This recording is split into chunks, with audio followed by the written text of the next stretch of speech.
I'll never forget the way her face morphed into fear as she fell to her death.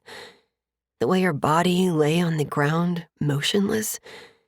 The way her voice begged for my help as she screamed on the way down. I'll never forget it.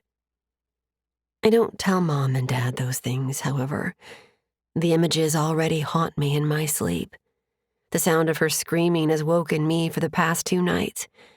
Every time I attempt to fall asleep, her dead eyes appear in my mind. It's no use. There's barely a difference between existing and sleeping. Life without her is pointless. People start arriving, so Mom, Dad, Aaron, and I stand near her casket. I swallow my emotions down and refuse to cry. I shut down. I shut everything down.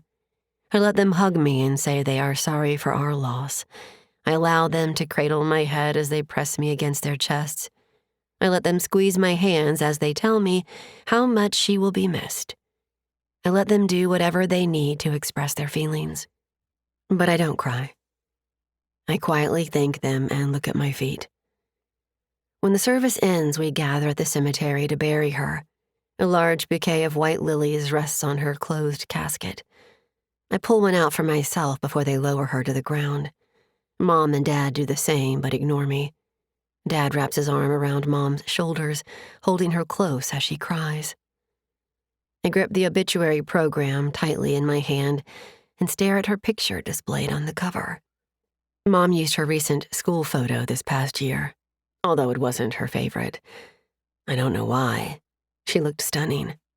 A bright smile, sparkling green eyes, and flowing golden blonde hair.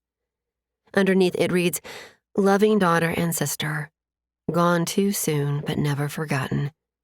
4/10/1995 to 4/10/2009. She died on our birthday." I swallow as I take it all in. April 10th was our favorite day. We'd wake up early to Mom making us our favorite breakfast, the only day of the year she'd make it. Belgian waffles drizzled in melted cream cheese frosting and then slathered with homemade maple syrup. She'd use fresh blueberries instead of frozen on top. She called it our special birthday breakfast, and every year we looked forward to it. After eating, we'd rip our presents open from our parents and exchange the ones we made for each other. For the last few years, we'd talked Mom into letting us skip school for the day.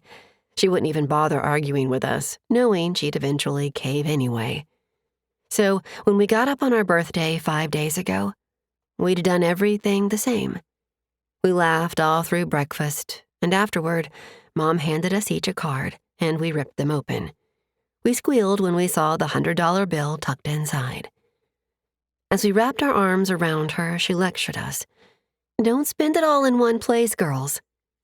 Finally, we begged her to take us to the mall so we could spend it on clothes and makeup.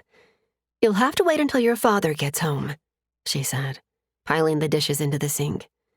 We ran upstairs and got dressed, then set our money down on the dresser before running outside. It was warm with a slight breeze in the air. It was perfect. I smile at the memory of our birthday traditions. It was something we've always shared, should have shared forever. She'd always tease me about how she was older.